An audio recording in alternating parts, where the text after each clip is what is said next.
Everybody, thank you for downloading this episode of We Got This with Mark and Hal. If you're a fan of the show, great news. There's a way for you to help us out and show your fandom. Go to Apple Podcasts, leave us a 5-star rating and a review. Tell people what you love about the show, and that way they'll find it, they'll fall in love with it, and the more reviews we get, the closer we get to that magic number that will allow us to get wearable merch on a permanent basis for y'all. It will happen. Oh, yeah. So thank you in advance. We're going to get you guys some wearable merch real soon. But in the meantime, please enjoy this episode of We Got This with Mark and Hal. Hello, I'm Hal Lublin. And I'm Mark Gagliardi. Since the dawn of humanity, one issue has gone unsettled. With the fate of the world in the balance, we're here to settle, once and for all, best social media platform. That's right. Don't worry, everyone. We got this. Podcast should have a theme song. Podcast should not have a theme song. Yes, they should. No, they shouldn't. They sound good. Yeah, but people are just going to skip past it. You know what? You're right. We got this. Well, it's come to this. You chose this. Did you choose this? Jennifer chose this. Jennifer chose So this. here's what's happening right now. We are at in the marina, as they say down here. That's what they good say. old marina, yeah. Down in the marina. And Hal's wife, Jennifer Kelly Lublin, is a fantastic headshot photographer and Yes. has been for years. Portrait photographer, she does it all. She's great. She did my headshots for me years ago. Yes. I have not needed them in a decade because I was coasting on all the portraits that we got made at Thrilling Adventure Hour backstage, doing the show. Sure. And, my agents were like, hey, guess what, Bozo? Your hair's starting to gray. Why don't you, get some new headshots done? So we just had a great time. I was down here and we were shooting some headshots and I'm very excited to see them. And, so when in the neighborhood, let's sit down and record an episode, right? Yeah, why not? Yeah. This episode terrifies me. Okay. You know, I have a very weird relationship with Facebook. Sure. And we're talking about, the best social media platform. Assuming you assuming you skipped the beginning, that is what we're discussing. This was suggested by two people are getting the credit for this. I know many have come since, but we've been sitting on this topic for 3 years. 3 years about.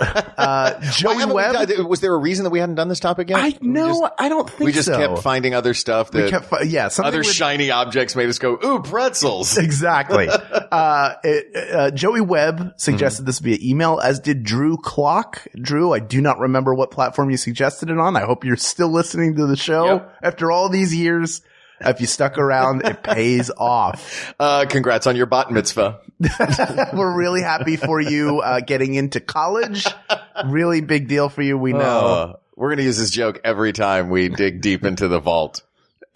Anyway, to Drew Clock the Fourth, we're so excited to finally get to this for your great-great-granddad, who is so proud of you in heaven. So what are we dealing with? I know one thing for 100% certain. Yes. It is not LinkedIn. It's not. We're talking about social media platforms, right? So that's a social media platform, right? Yes, it is a social media platform. Or is that just that's just a spam emailer? It is a spam that plugs emailer. your friends' names into it. Well, it's interesting how the idea of what a social media platform is has changed over time. Okay. I worked for many years in the social media space as an educator, a consultant. I was a social media director for a company. So I've kind of watched it rise and fall. And there are certain platforms that have stuck around. I feel like all of those jobs, if you told a time traveler what you did, they'd be like, I don't know what any of that means. As they're burning me at the stake. It's the greatest witch hunt in American history. Yeah. So I've seen the landscape change, and there are certain sites that have stuck around for a very long time because they evolve. But the point of all of this, the point of social media in the larger sense, is to allow people to connect to one another and make larger disparate communities all one community. Right. And connect in meaningful ways. That's the hope. And now none of them hit the mark the way none of them 100% hit their mark, right. I don't think. But they all many of them strive for it and strive to be better. I mean, Facebook has these commercials out now that are basically Mark Zuckerberg's robot apology. It's like, hey, you remember why you got on Facebook in the first place? And I'm like, yeah, I do. And then I kind of remember why I left too, about 7 or 8 years ago. So let's talk about what are the big ones that we're going to be dealing with? Or do you want to go, would it be easier to take the big ones and look at them individually, or would it be easier to go chronologically, starting with, because you mentioned that there are a lot that have been around for a while. Would you consider things that are a one-way information channel like Tumblr? That's not social media. Sure it is. It is. It's a blogging platform. Okay. Even though social media, even though it's one way, even though the communication is one direction. Because this is what happened in our, have we dropped that episode yet? The Richter? Yes. Okay. Yeah, that went out like a month ago. Great. I never know when we bank them and sure. I handle all that. But that was what ultimately led to computers winning over television, was that it was internet, two-way. The internet, it was a two-way communication. Yes. Which I would argue that whatever comes out on top is probably going to be more of a two-way communication than a blog site like WordPress or Tumblr or not to say that those are bad, but they're both great. Well, I mean, there are platforms that are meant to be one-to-one connection. Mm-hmm. There are platforms that are meant to be one-to-many. Mm-hmm. Some blend that. Facebook, you can go communicate to an individual person. On Twitter as well. Mm-hmm. You can, but it's public, so other people can see it. And you can also blast something out that's meant for everybody. Mm-hmm. I would say Instagram is a lot more about reaching out or communicating or sharing with a larger audience with the ability of having feedback. Blogs are like that too. They have comments. Tumblr has reblogging, and you can share comments on that and send so messages. there is some way to do a two-way street. Yes, there is a two-way street on each of these platforms. Even something like Yelp is kind of a social media platform. Ugh. It's just, but it's a social media platform with a weird overlord that decides which restaurants in your town are going to get cool. Well, the Yelp system, right? Like what you're supposed to do. What? You look for the place that has the most reviews. Yeah, that's what I always do. Yeah. I think maybe I learned that from you. Yeah, I look for the place that has the most. Right. And if it's like a 3 or 4 star, it's like, go to it's popular for a reason, and look at whatever dish people say.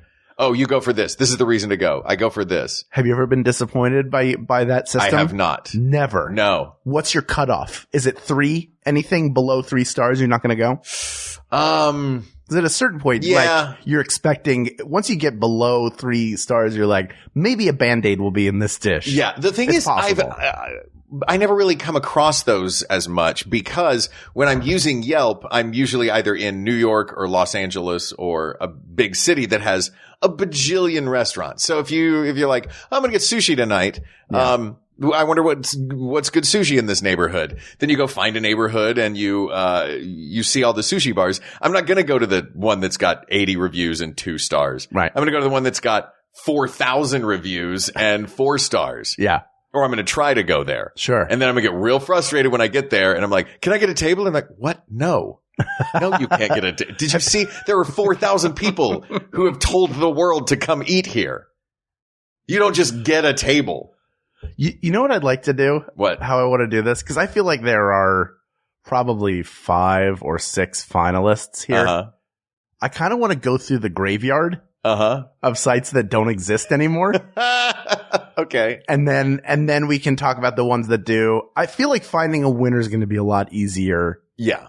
I think it's a lot. There's really, it's going to come down to Twitter, Instagram, Facebook, MySpace, Friendster. Well, no, those are in the graveyard. Not in my heart. Yeah, exactly. I can't find the URL though. Yeah, of course. Here's another game we could kind of play with. YouTube is also social media. That's true. I love YouTube. Yeah. Because it's the only social media platform that if I get tired of it, I can just be like, nope, now I'm going to watch HGTV for a while. So as we're going through the graveyard, let's play a game. Okay.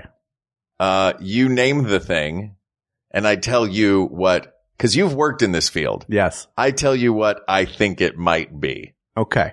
and I'm going to be wrong most of the time. I'll give a couple of obscure ones, and then we'll get along to the big ones, and then we'll get out of this. Okay. All right, I'm going to start with Plurk. What do you think Plurk did, Mark? Plurk? Plurk. I'm going to Plurk. Plurk.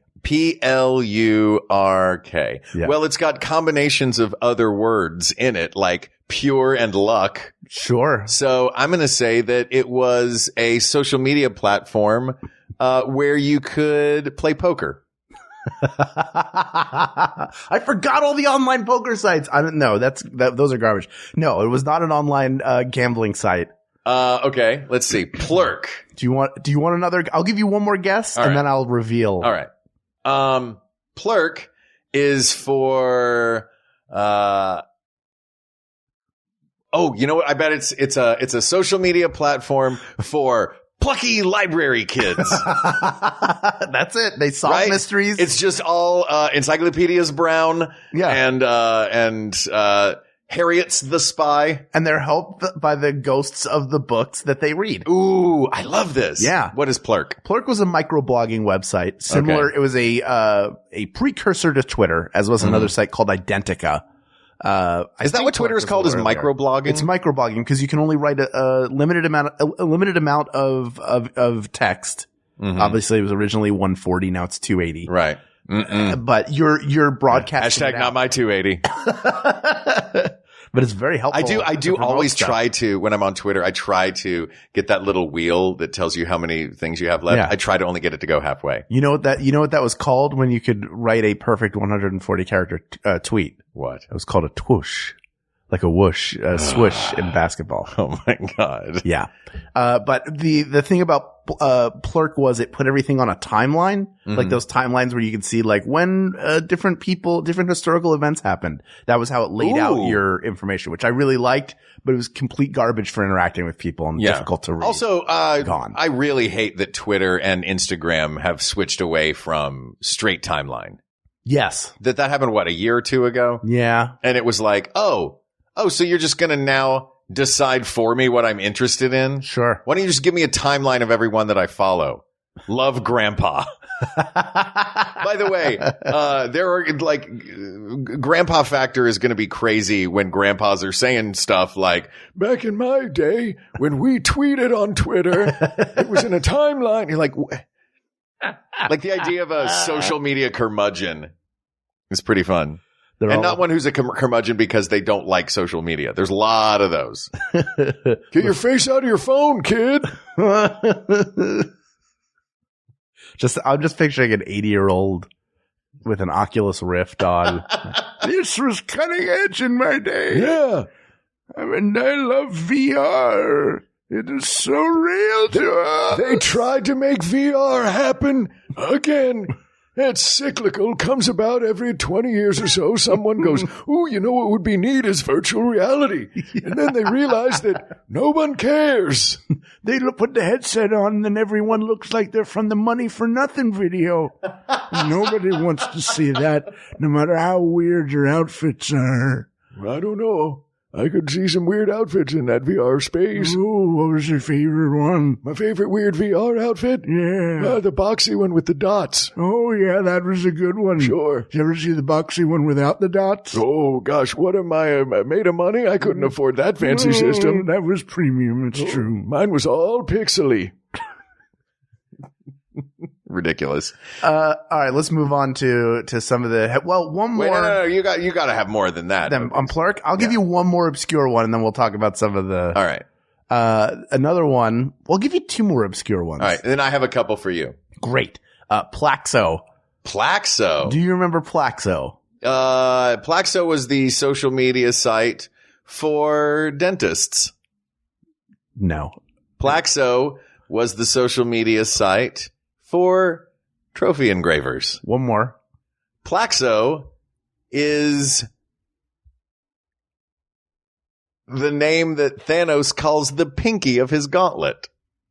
That one might be true. Plaxo was the precursor to LinkedIn. It wanted to be your online Rolodex. It really only existed to put your contacts in the cloud and tell you when people's birthdays were. And you would like get there, you would like trade cards with people. Mm-hmm. And then eventually they tried to do more stuff.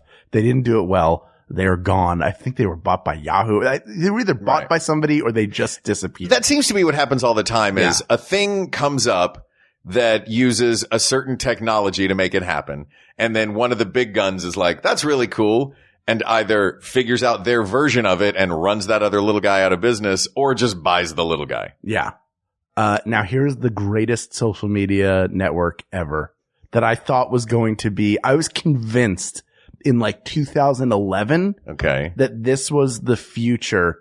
And I think it's still moving in that direction. Okay. I believe that the future is in shared media experience, meaning. Wait, what are you talking about? Rabbit? No. Is Rabbit where we watch videos together? Yes. This is a precursor to that called turntable.fm. You would go into different rooms that had labels for the type of music that they were, and you could start your own and invite people into it. You'd have your own avatar and stuff, and the more cred you earned from people, the more you could like customize and have like. So you'd all be listening to the same music at the same time? Is that so you would have turntables, 4 of them. And if you were at a turntable, you got to queue up a song. They had an extensive library of MP3s, or you could bring in your own, and you would go one at a time and play music for everybody. So anybody who's in the room, you can DJ or you can listen. And it was so much fun. And it was you could chat with people, and we would like set up a room with friends where you would pick a song and then somebody else had to come up with something that associated with that. I love somehow. that where you like use a word from the title. Yes. Like, okay, guys, today we're only doing songs about the moon. Right. Yeah. 100%. I love that. That was a really great experience that just wasn't sustainable. Is Rabbit still around? I hope Rabbit is still around, and I hope that they've taken care of it, like, because it could get a little glitchy sometimes. It wasn't always perfect.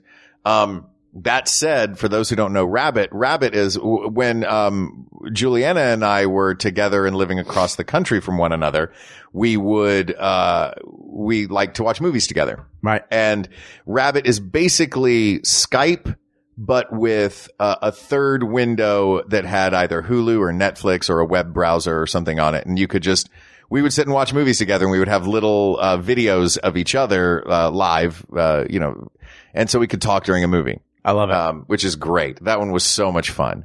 I haven't had cause to use it in a while, so I haven't really checked to see if it's still around, but I hope that it is. Rabbit was a great one. There is something similar to that. If it wasn't Rabbit, when we did our best Mel Brooks movie episode with Travis, a bunch of people of the world got together online.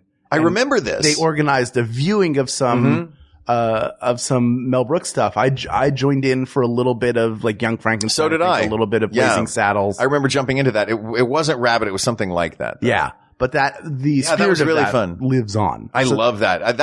But for me personally, that may be my favorite way to deal with social media. Right. Is like, let's all do it. I'm a big fan of activities. Sure. Back in the day, there was, did you ever play the game, Acrophobia? Yes. I love that Acrophobia, game. the fear of acronyms. Yes. It was basically, you would come up, they'd give you 3 letters, and you'd come up with the acronym, or 3 or 4 or 5, and what the acronym was for. Yeah. And then it was a group chat. Like, there were a lot of those great group games, a while ago. Do those still happen? Yeah. I mean, there's the You Don't Know Jack, like the Jackbox games. Oh, Quiplash. They're so great. Drawful. Yeah. All of those. But I feel like those are fun. more like party games that just happen to use the internet to connect people who are already in a physical room together. They can, or you can take the game and stream it via Twitch, which is another now like popular Would you social call media. Twitch a social media I think platform? it's a social media platform. Yeah. I would say it is. You can stream it and then play with people around the country. Mm-hmm. And Jennifer and I have done that with Jackbox games.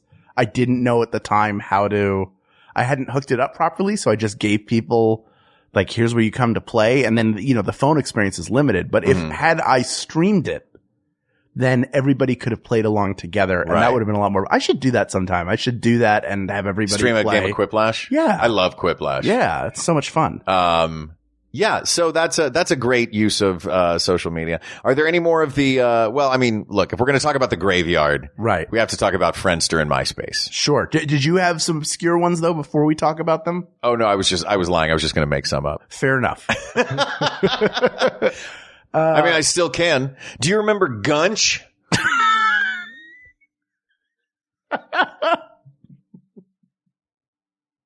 could you remind me what that was again? That was a social media platform that could only be reached by looking at Mr. Munch's keyboard of the Rock-afire Explosion band that was playing on stage at Chuck E. Cheese. Munch. Yeah. Oh, does that mean that you were also did you also have an account on Grits, which was Mitzi Mozzarella's dating site? Oh, I just bought my mom tickets to a play called Grits, Girls Raised in the South. Oh, of course. Yeah. It's the nonsense of Southern girls. Exactly. It's playing at the Abbeville Opera House. Shout out to the Abbeville Opera House. Yes, that's one of my shout out. favorite things to do is, and my mom loves it, is for, I hope she loves it or she's lying to me.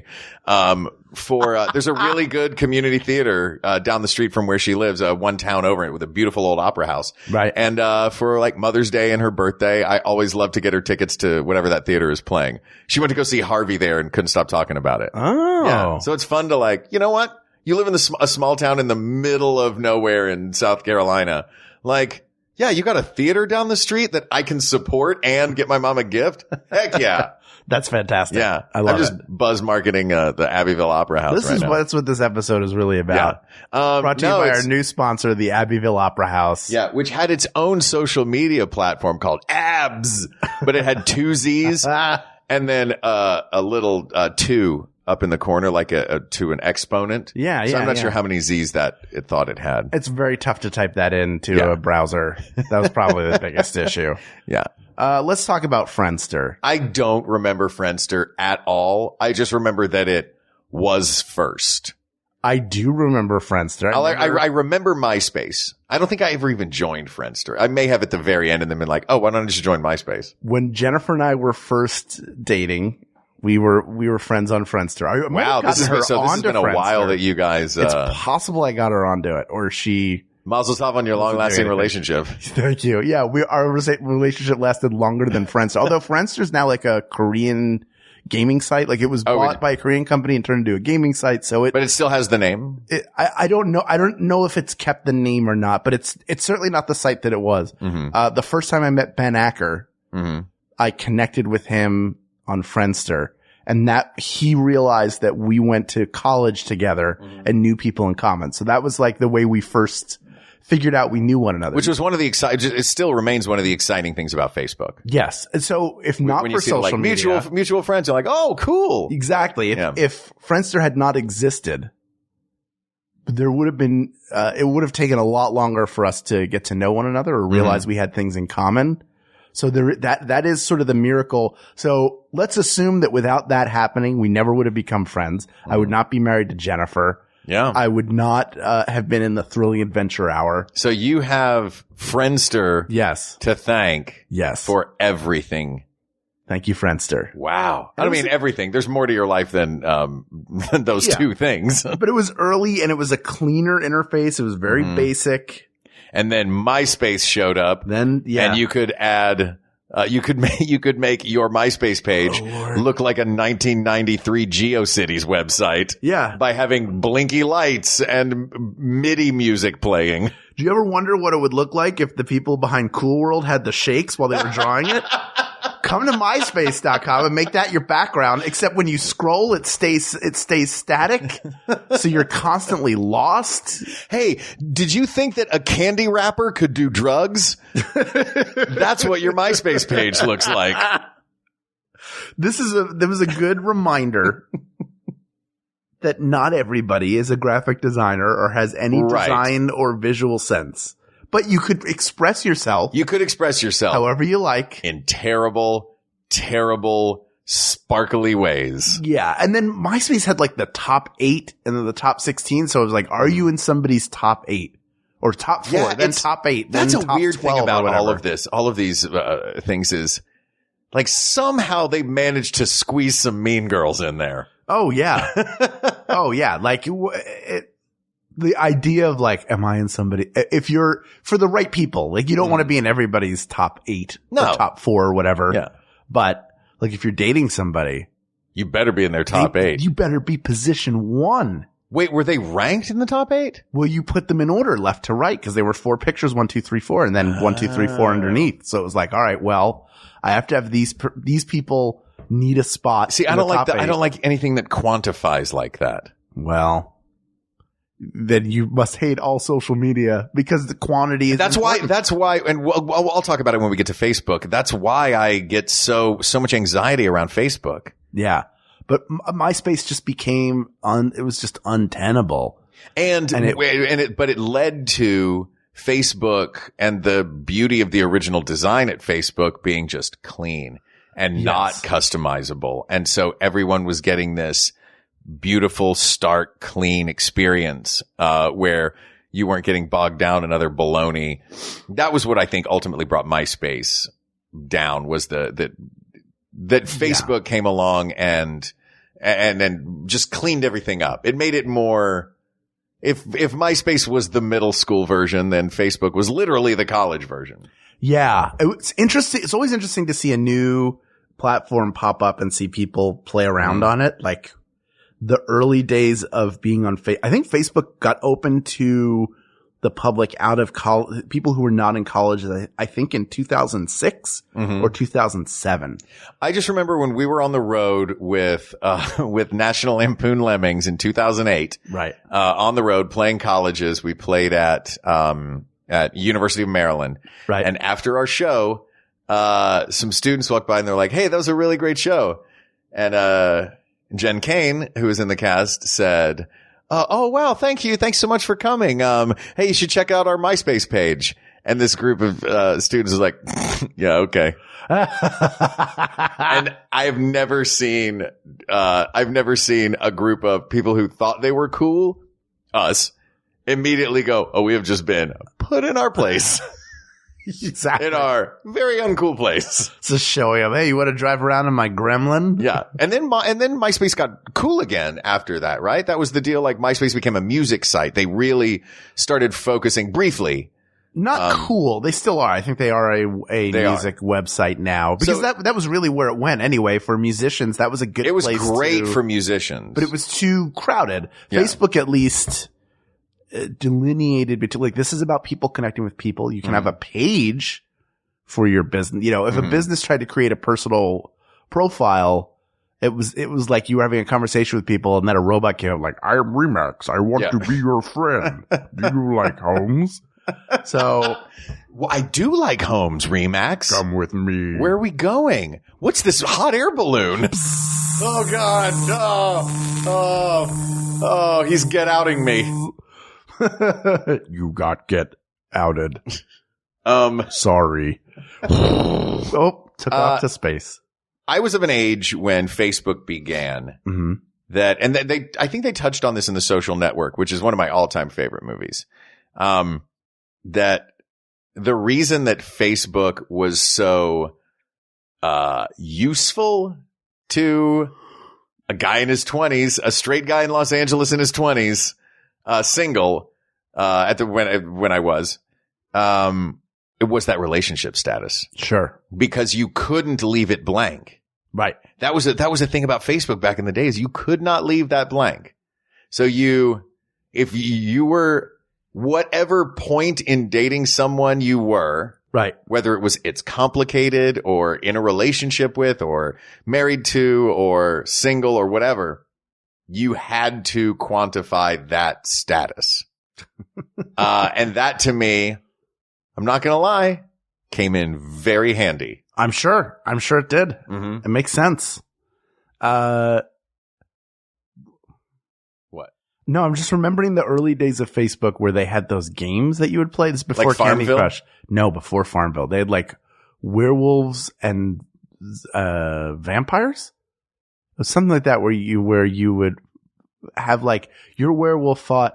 I remember Paul F. Tompkins for some reason played that game a lot. I think the idea if I'm remembering this right, is he wanted to try to beat it to see if it had an end, which it didn't. Eventually it just went away, but it was like zombies and versus werewolves. I don't remember these at all. And it was very simple game, made almost no sense, but you just sort of got pulled into it because it was new. Now, if you see a game, and then you went through the era where you got game requests all the time. And I'm sure there are some people who allow those and keep going because that was the sort of capital inside of a game. You want to go further, invite 10 of your friends, and then they're trying to build their member base up, assumingly so they can get bought. So all of a sudden everybody's playing Zynga poker. I don't understand these things. Yeah. And this to me is, this is when I sort of stopped with Facebook. Was several years ago. It just became so much. Right. And I would get behind, and I have a problem with procrastination in general. Okay. I would get behind on Facebook and I would feel like I needed to catch up. Right. And this is, I'll tell you exactly how, I don't think I've ever said this out loud. This is how, my spiral with Facebook happened. I started to get a little behind and I would get a couple of friend requests. Right. And they would be sitting in my friend requests folder. And I would, but I didn't want to just like go on and just click yes, yes, yes to people because we were doing shows and there were different levels of it. This is how long it's been, really. I've not been on Facebook, really since they introduced more than just friend, because there's like friend and then you can have acquaintances or people can view or whatever this like thing is. Who can see what? That's the thing. Yeah. Right. And that whole idea of quantifying friends to me seems distasteful. So I didn't want to have to sit down and say, this person is this to me. This person is this to me. So I just kind of went, and I just kind of let it sit for a while. Now what happened after that is that I would get a couple more friend requests coming in. And then I would want to interact with things that I saw. I would go to like my main page, and I would scroll through the feed and see what was going on with people, but I never really engaged in it because I had never taken the time to go through and see what all of the privacy settings and all of this who can see what stuff was. So I'm working under the assumption that everyone can see everything I am doing on Facebook. And if someone who had sent me a friend request saw that I had been active, or someone had sent me a message or someone had asked me a thing or wanted to communicate in some way, and then they would see that I'd been active but hadn't gotten around to their thing or their conversation or request or whatever it was, then I felt like I was being unkind to my friends. Right. So what happened was I just stopped. I was like, you know what? I'm done. I'm just not. And every once in a while, I will look on and see what's happening. But like, I still to this day, I haven't gone back in, and I'm terrified to go on and like click things. And I'm terrified now to go and just hit. I have people who are very good friends of mine, that I've met in the last like 7 years. My sister-in-law. I haven't accepted my sister-in-law's friend request. Because, maybe more than 7 years. Because like if it pops up on my feed that Mark Gagliardi is now friends with Paul Freeman, who's been one of my dear friends for a while now, then someone else will say, well, they didn't do my thing. And they had, you know what I mean? Like, so it popped up the other day, the new version, or the newest update tells you how many of each thing that you have. And be like, you have 19 notifications of this kind. Mm-hmm.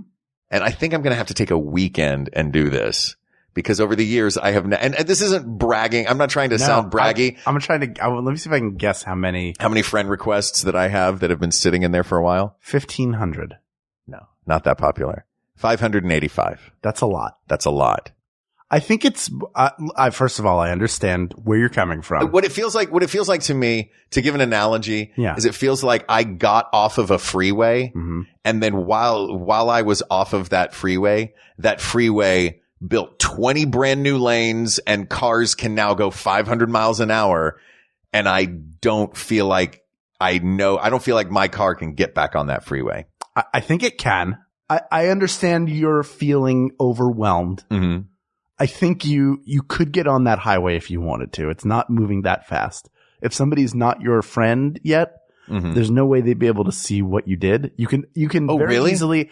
I'll tell you how I have mine set up. Okay. It's basically friends only can see everything. Cause that's the thing. Like I like, and look, the people of the world, I love the people of the world. Right. You guys are wonderful and thank you. And you're amazing. And it's great that we have this show.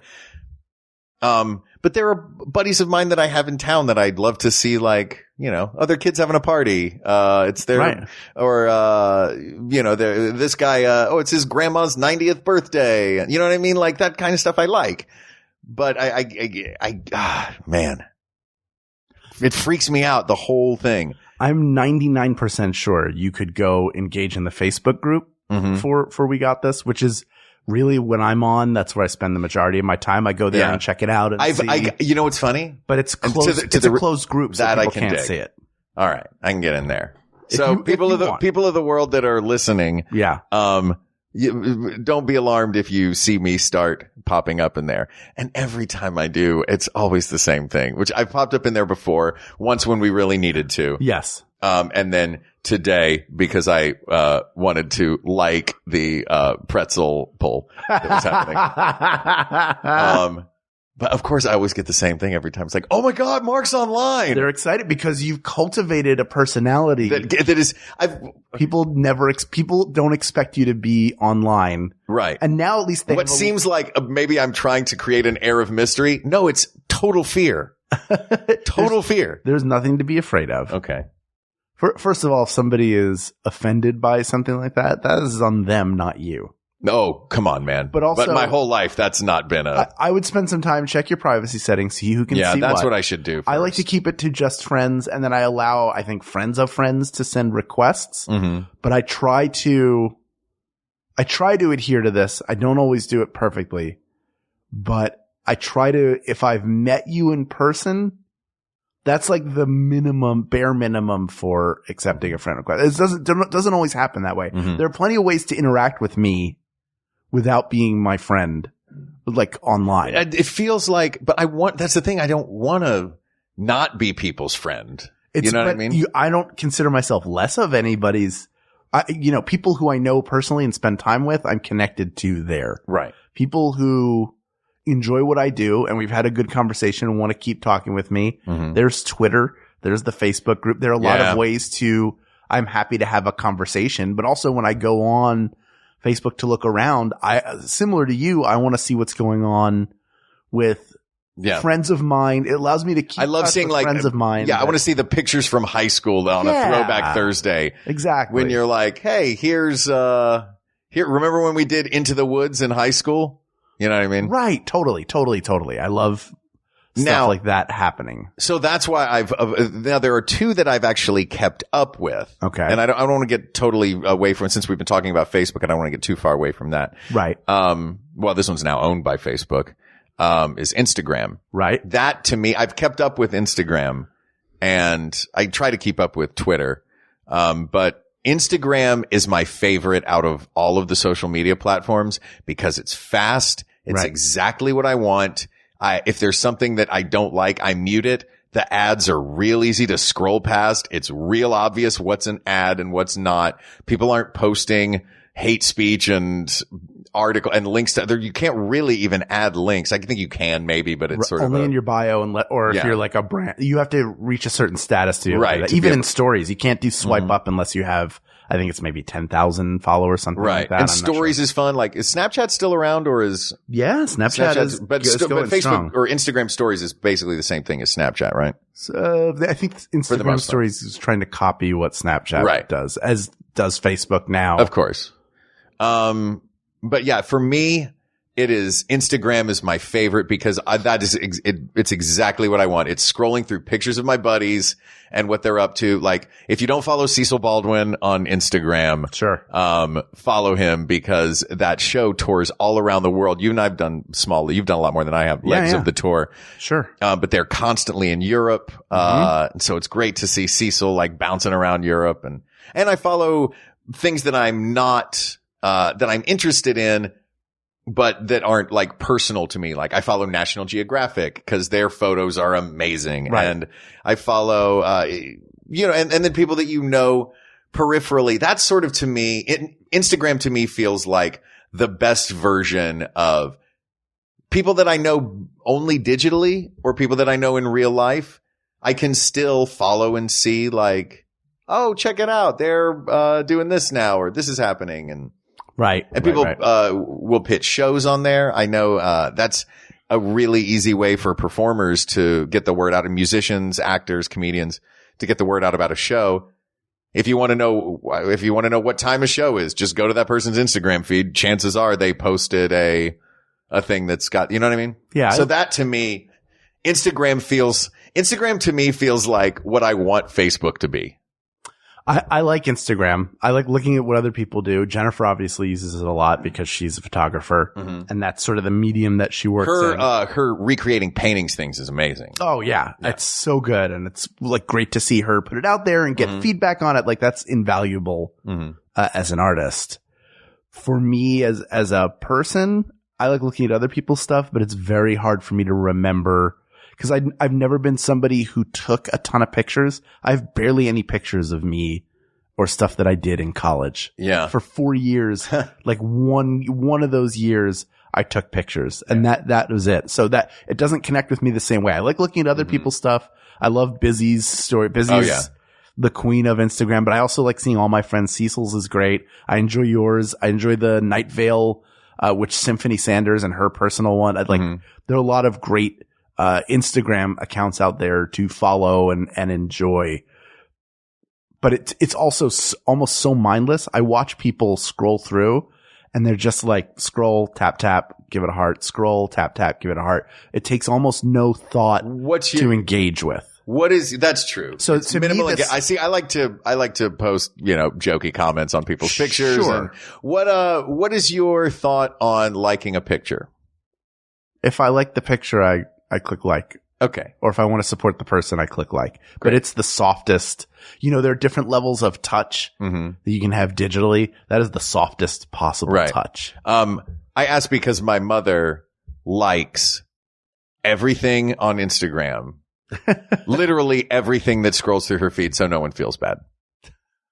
And I'm like, but aren't you just diluting? But then again, it goes back to when we were talking about Uber. Like, I'm like, well, I saved my 5 stars, and both of you guys, you and Mindy, both freaked out on me. Like, what are you doing? No. Yeah, everybody gets 5 stars. I know, and now since we did that episode, and everybody gets 5 stars unless something bad happened. And I like a lot of pictures that I see scrolling through there.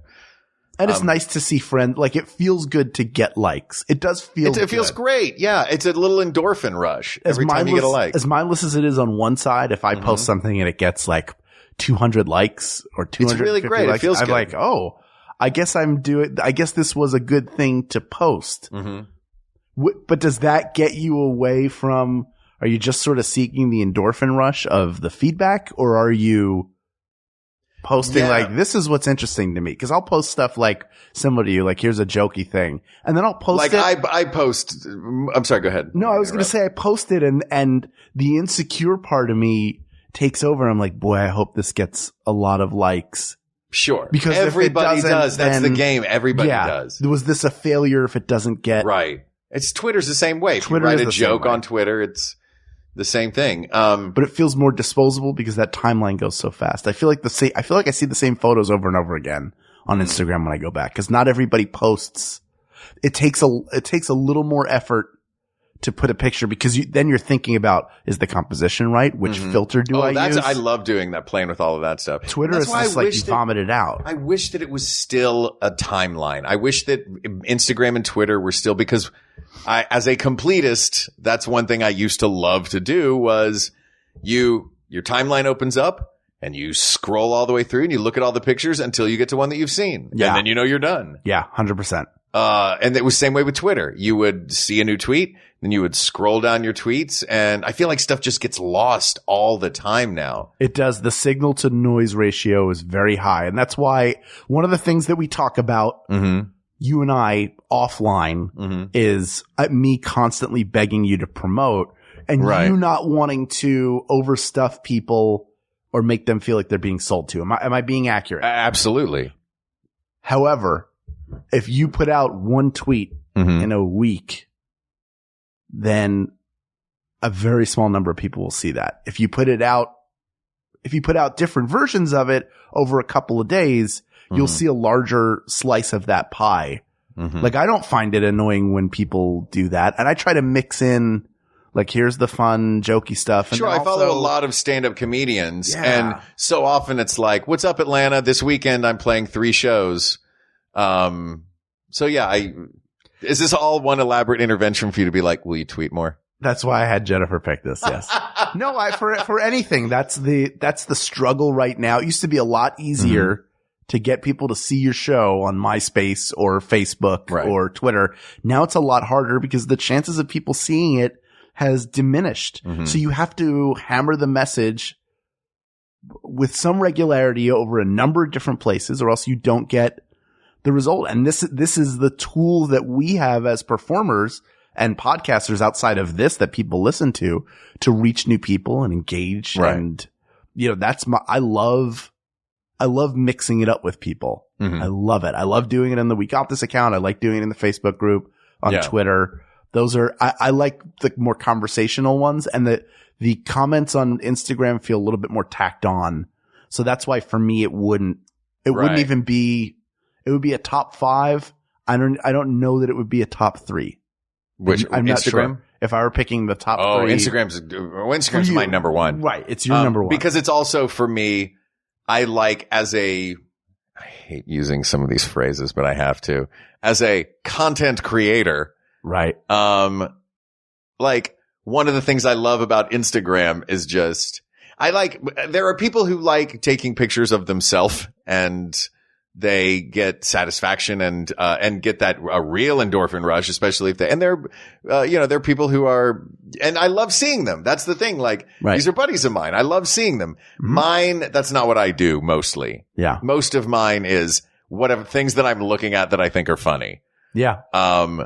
And so that's, as a user, I guess I would say as a consumer and a producer. As a consumer of Instagram, I love it because I just scroll through and see everything that's going on with my buddies, and a picture's worth 1,000 words. I think as a producer, I love it because I can go, oh, that license plate is ridiculous. Or look, it's a 2-foot gummy worm that doesn't look like a gummy worm.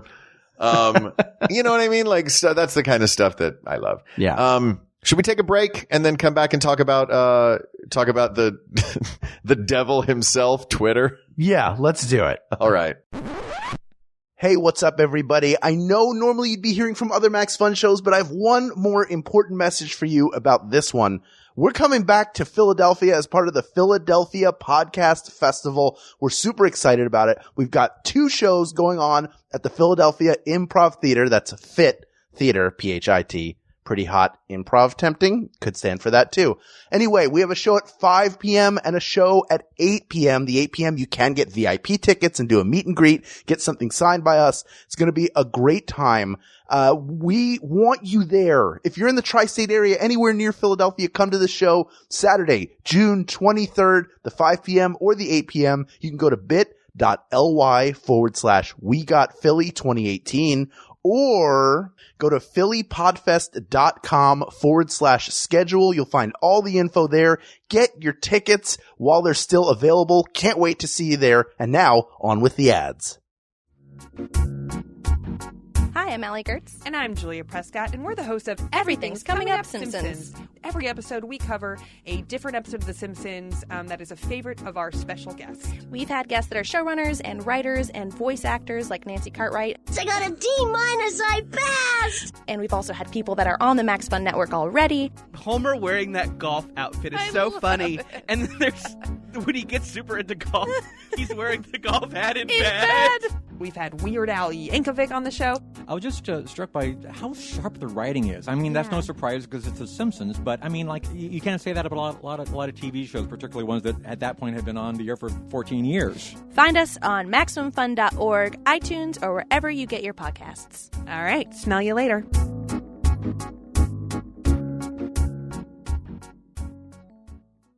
Hey, this is Griffin McElroy. Hi, this is Rachel McElroy. And we've got a new podcast on Maximum Fun called Wonderful. Wonderful. It's an enthusiast podcast where we talk about things that we're excited about and things that you're excited about. Things like overalls, 24-hour Sudafed, the grand prize game, the fact that wombats use their butts to kill predators, the soundtrack to the movie Dick Tracy, the beach potion we call Bud Light Lime. All these things and more every Wednesday, and we'll also talk about things that you're excited about. You can find us on MaximumFun.org or iTunes or wherever. I don't know, just search Wonderful. Google it, you'll probably get there.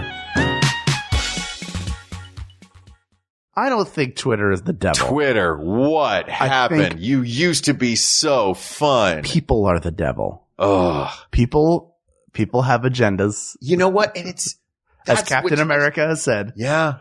That's what drives me nuts about this algorithm thing, that it's not a chronological timeline. That they're like, oh, you like this thing. Oh, you'll probably like this.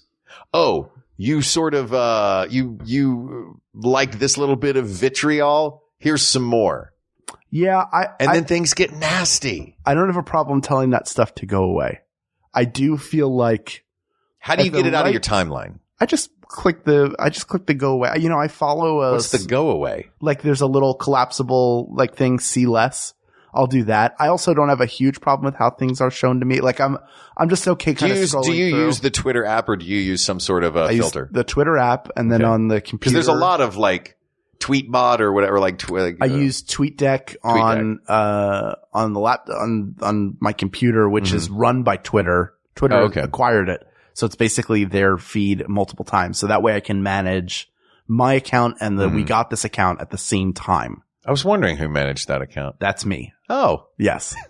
I do all of that except when we were on the boat and then Ken did it. I texted Ken the other day. He told me. Yeah, to get the password for it. Yeah. Because I wanted to do a little bit of Hal trolling about pretzels. Oh, you should have reached out to me. I would have given it to you. No, I wanted it to be a surprise to you. I see. For it to come from We Got This tweets. The call is coming from inside the house. I would have called Ken and been like, what are you doing? But I do like, to me, I like that feedback a lot more because I'll put out something that I think is funny. And then if people like it and it gets shared around, then that feels really good. Like, yeah, that's, if it's a thing that came out of your brain and then people like it and jump on it and start cracking jokes on it, that's so fun. Yes. I love that. That feels like community. That's like the fun of like when we were on the boat and we were roasting your mustache. Mm-hmm. The Cards Against Humanity writers, me, the Cards Against Humanity writers, Paul Sabourin, Hal Loveland, sitting and not literally roasting my mustache, but just saying ridiculous thing. I thought it was cool to have a pencil thin mustache. It was a fez party. It was a fez party. Yeah, it was like a old timey. Look like you're from the Adventurers Club. Yeah. But we were all laughing. It was basically live Twitter. Yeah. And you're all coming up with jokes. Everybody's laughing and enjoying what everybody else is doing. Right. That to me is Twitter at its best, is being able to have conversations and listen to one another. But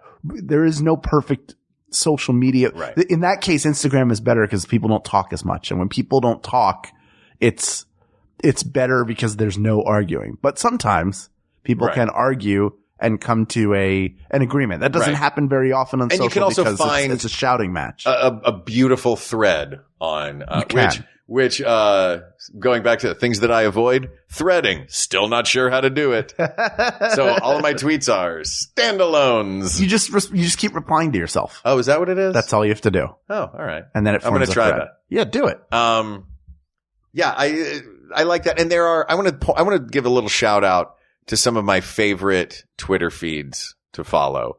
And I'm not talking they're great comedians out there. I love all of the comedy feeds, that I follow. Patton is hilarious. Silverman's hilarious. Yep. Steve Agee is the funniest, crassest, most tersely written. He's the Hemingway. He's like a dirty Hemingway because everything's so short and so perfect. But I want to give some shout outs specifically to Instagram feeds of love. Instagram. I mean, not Instagram, Twitter feeds. Twitter feeds of love. Okay. That I'm a huge fan of. I follow Lin-Manuel Miranda, all of his tweets He's never argues on there. All of his tweets come from a place of love. Johnny Sun. Mm-hmm. I love Johnny Sun's tweets. If you don't know Johnny from, it's the Alien books, or the Alien book that he just came out with. Yeah. Jomny Sun, Jomny. Yeah. I love that. I love Daily Reminder. Do you follow Daily Reminder? I don't. Daily Reminder is a great one, and it should be in everyone's Instagram feed, because all Twitter daily feed. Or I keep saying Instagram. That's because you're in love. Because I'm in love with Instagram. Yeah, it's a daily reminder. It should be in everyone's Twitter feed, because it'll just say things like, please remember to take a breath, or please remember to eat something that's good for you, or please remember to text your friend back. So it's so easy to be scrolling through Twitter and being like, oh my God, did you hear what Donald Trump said today? Yeah. And then you get to one that's like, have you had a glass of water in a while? And it's like, oh, I love that.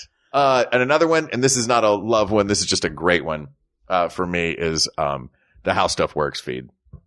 Oh man. It's just cool GIFs of things. It's like, hey, ever wonder how a Tumblr lock and key work? Oh, I love that. Here's a GIF of an exploded view of how a lock works. It's so good. Maybe I have seen that, but maybe if I don't follow it, I definitely. Or do you understand tides? Neither did we till we saw this GIF, and you're like, oh, this is amazing. Yeah, that's fantastic. But that's the kind of stuff I pepper in amongst all of the, politics, and maybe it's because I love politics so much, right?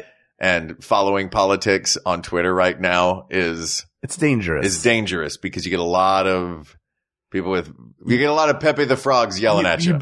You get that, and then you get a ton of confirmation bias. And I egg it on sometimes. Oh, you do? It's very difficult to approach anything objectively online. It's incredibly difficult. It's even harder to listen and hear. I mean, that's why I will shout from the mountaintops that the work that Dylan Marin has done is with his podcast and how he deals with that is, if you don't listen to conversations with people who hate me, then you need to start immediately, because it helps you understand how to at least find common ground with people, even if you fundamentally disagree with one another. Right. How we can move forward, and where the vitriol comes from.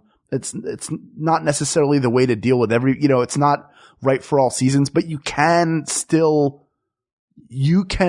curate your experience on any site for it to be what you want it to be. So you have that ability to do that. I feel like I've curated down pretty well to where I want to be on Twitter. I'm very comfortable there. Mm-hmm. I'm pretty comfortable on Twitter. And they're the only site that's verified me. So they they get also a huge. Yeah. As a business thing for the job that we have, once Twitter verified me, I was like, all right, so my job on here is now to provide interesting things for the people that already follow me and try to get more people to follow me. Because weirdly in Los Angeles, followers are currency if you're an actor or a comedian. Sure. Which is a weird thing. It is. And so as a producer, I got to say it's Twitter for me. That's going to jump to the top because that's the one that, and this part of the business stuff sounds pretty distasteful, but when I was looking for agents when I was living in New York, I'd go to an agent and they'd be like, okay, yeah. How many Twitter followers you have?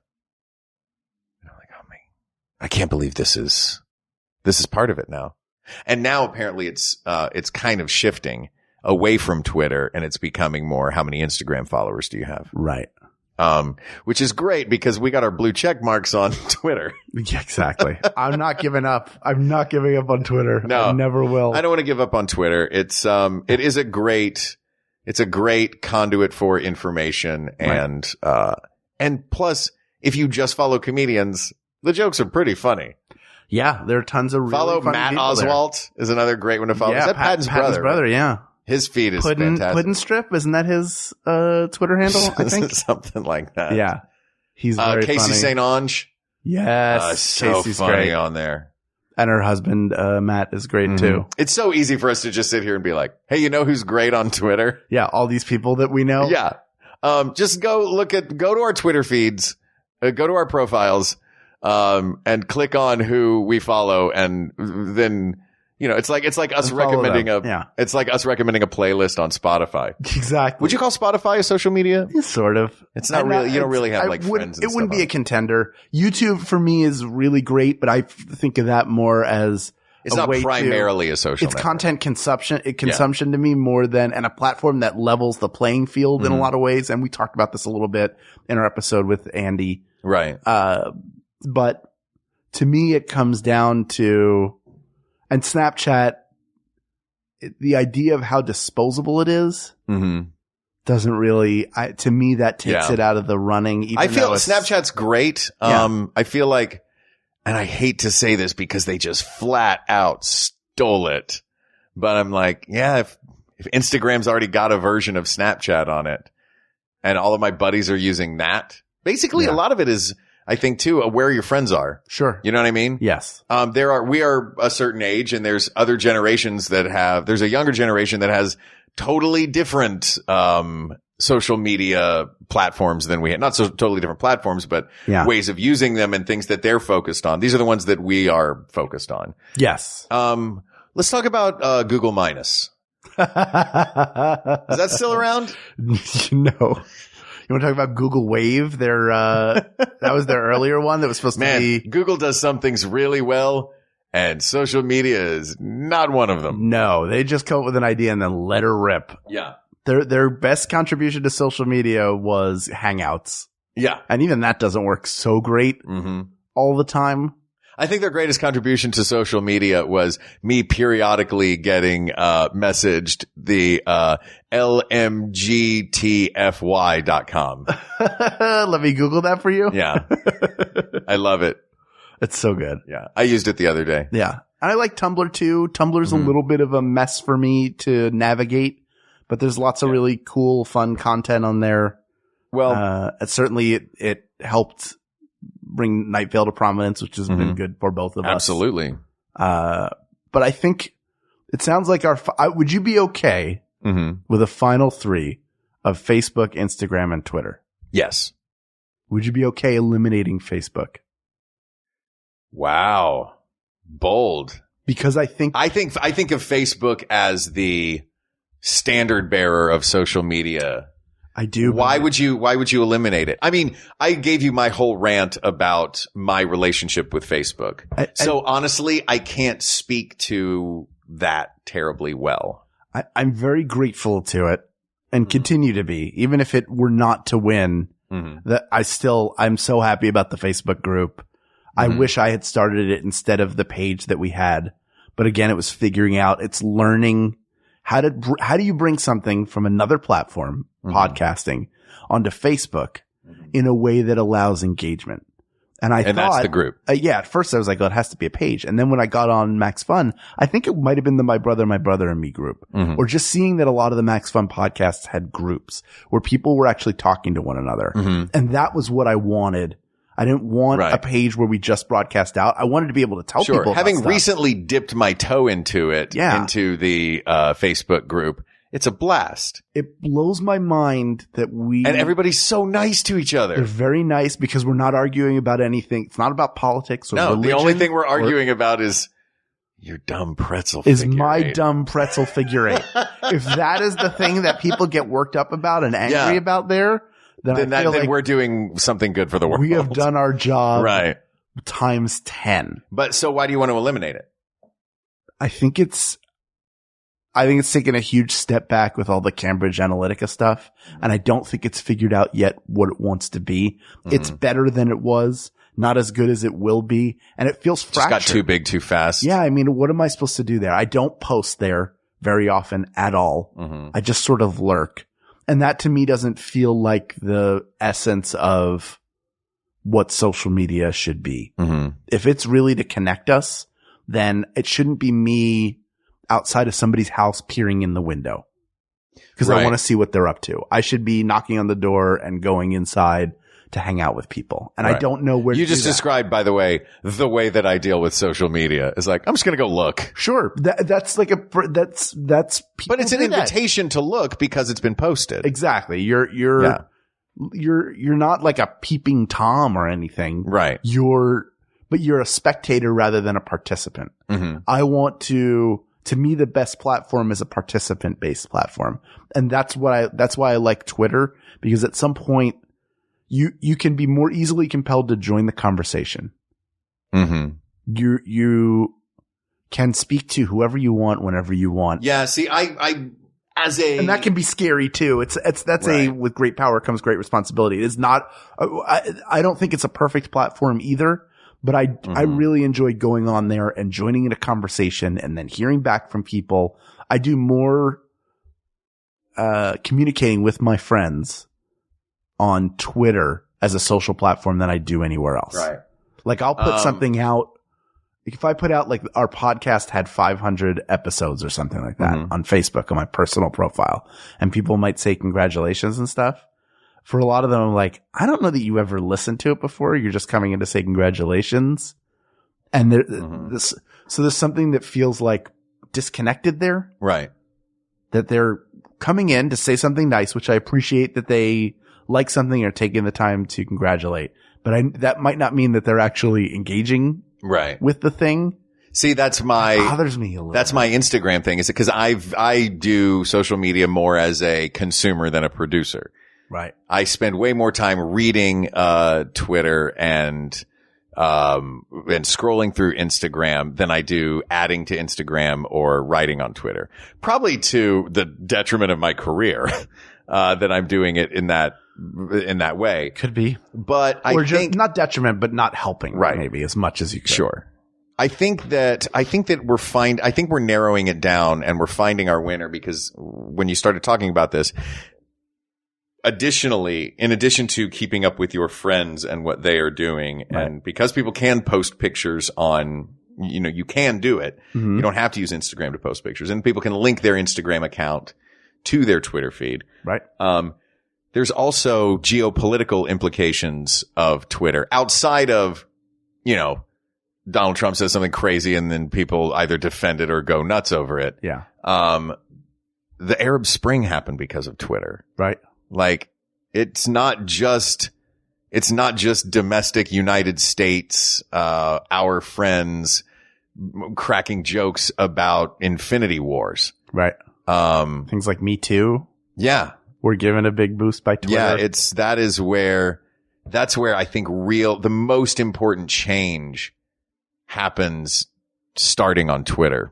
It does give a very good look at the ability of a group of people gathered in a united purpose to get something done, whether it's something as important as Me Too or Arab Spring, or something that is less dire to the global stage, but still, look at what happened with Brooklyn Nine-Nine. Yeah. Fox announced it's canceling it. The internet goes nuts. Now it's going to get another season. And now NBC picks it up for 13 episodes, which is fantastic. I mean, I love the show. I was watching it when you and Jennifer walked in from the photo shoot that you were doing. I'm so excited. She's doing the pictures right now. I'm so excited to see them. I'm excited to see it too. Good. Then can we say that it's Twitter? Going to hold on. But to say like that happened because, at least partially because of Twitter in particular. It's so easy to find information around because of hashtags. It's a lot easier to search a hashtag on Twitter or Instagram than it is on Facebook as well. That's still more muddled because there's so much data and so many people around the world. Well, look, don't look at me. When I open a Facebook page, the first thing I think is, wow, that's a lot of words and boxes in places that I don't know what they are or where they go, or I was told there's a party this weekend. Where'd the events go? Didn't events used to be right up here? But there's a simplicity with Twitter of you scroll up and down on your phone at least, and everything's on a menu at the bottom. Now that's app, but still the general idea, you're scrolling through a timeline. You can send private messages, or you can communicate one-to-many or one-to-one, or have a conversation to a group of people. It is public, but it's still, if I'm talking to friends, I'm not doing it for anybody else's entertainment. It's just, hey, this is where we're talking to one another right now. Yeah. And it's a lot easier. Which sometimes is a little weird. It is a little bit weird. Like, just text a dude. Yeah. I mean, like, I'm not going to make dinner plan. It'll be like we haven't seen each other, and then we can start the conversation and then finish DM it. me. Yeah, exactly. Yeah. Finish it on DM or, that's when you slide into someone's DMs. Yeah. Which is such a strange phrase. That is the only phrase for that. Like, DMing someone is just called sliding into their DMs, right? Well, yeah, there are people for whom I don't have a phone. Like, Simon Grimm and I don't have each other's phone numbers, but we stay in touch via DM on Twitter. Because you're terrified of a big wrestler having your phone number and coming and killing you, right? No, because he didn't give me his phone number. I gave him mine. Hal, what's the winner? It's Twitter. World. It's Twitter. None of these are perfect. Yeah. None of these are perfect. I'm telling you right now, they all have a ways to go in how people interact with each other. They need to be cleaned up. We've learned a lot. Humanity has a ways to go. Exactly. Humanity has a ways to go. We're still learning how to be a global community, which we are. There's no turning back from that. And I think that we're still seeing these sites and this way of communicating is still in its infancy. I mean, really, it's Hal's very drunk. It's less than 20 years old. Yeah. At this point, real, like, true global social media is even You remember younger than what that. cars looked like when they were 20 years into making cars? Yeah. Yeah. They're pretty cool. They were pretty cool, but they were falling apart left and right. Exactly. How many Stutz Bearcats do you see out there now? You don't see that many. I'll tell you that. But for now, Twitter is the best social media platform that there is in terms of connecting people to one another. It's one to many. It's one to one photos, video, commentary. But please, if you're going to be on there, be respectful. Think for a second before you write what you're going to write, and do that in general. It's everywhere. going to a person's ears. Yeah. Imagine or eyes. Imagine you are face to face with whomever you are addressing, and you will be a little more respectful. And and if you do your part, that's all that matters. You be the one that does your part. Focus on you. Asked and answered. That's it. Wow, this was a deep one. I know, it's good. It's rare that we have a somber and sober episode. Yeah. I mean, you always have a sober episode. Exactly. Every once in a while I do. Once in a while. I'm going to lay on this floor. Okay, go ahead. I'm going to get you some cantaloupe. I love cantaloupe. It's the only lie I ever told on that show. I hate cantaloupe. But at that moment, you enjoyed it, I right? did. You know what? You're not allergic to it, though. No. You don't have any food allergies, do you? No. I used to tell people I was allergic to onions because I didn't like them. That's how you get it. Yeah, because I got you a salad with no red onions. Yeah. That topic is closed. True. We'll talk about red onions next time. Okay. There are many more topics to discuss. This will be fun. So please reach out to us on Twitter at We Got This Tweets. Check out the not at all mentioned Maximum Fun subreddit. Or you can email us at wegotThisPodcast@gmail.com, or go to the Facebook group. Not the winner, but a great group. A group of winners. You are all winners in the big Facebook group of winners. I love the new people who come in all the time. You talk about your favorite episodes. You talk about it. You support one another. Please keep being nice to each other. Keep being the best group of people on the internet collected in one place. You go to facebook.com/groups/We Got This Podcast. Thank you to producer Ken Plume, researcher Kate McManus, graphic designer Uri Kelman, and QA engineer Jen Alba. Thank you as always to our musicians, Jonathan Dinerstein and Mike Furman, for our score and theme song respectively. And thank you to you, the people of the world. Look, we've spent this whole episode telling you how much we love you. And we mean it from the bottoms and all the way to the tops of our hearts. Thank you. Thank you. For Hal Lublin, I'm Mark Gagliardi. For Mark Gagliardi, I'm Hal Lublin. And don't worry, everybody. We got this. We got this. I'm so scared of Facebook. MaximumFun.org. Comedy and culture. Artist owned. Listener supported.